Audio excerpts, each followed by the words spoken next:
তো গাইস সবার আগে এই টিকটক ভিডিওটা দেখো, তারপরে এই ভিডিওর ফানি কমেন্টস পড়বো। Let's go.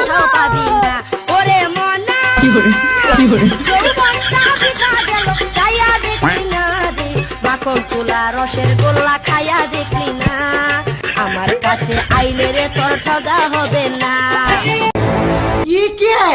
এই সময় কম, শুরু করো। পেতে থাকাকালীন ওর মা টিকটক করতো, এটা তারই প্রভাব। এই জীবন আর রাখবো না। পুরি পুরি পুরাই আগুন। নানি বড় হলে নানাদের খবর আছে। তোরে কইছে আরে এ তো কিরণ মালাকে খুঁজে পাওয়া গেছে। কয় কি? জীবনে সবচেয়ে বড় বলছিল টিকটক আইডি খোলা। गजब बेइज्जती है। তো গাইস সবার আগে এই টিকটক ভিডিওটা দেখো, তারপরে এই ভিডিওর ফানি কমেন্টস পড়বো। Let's go.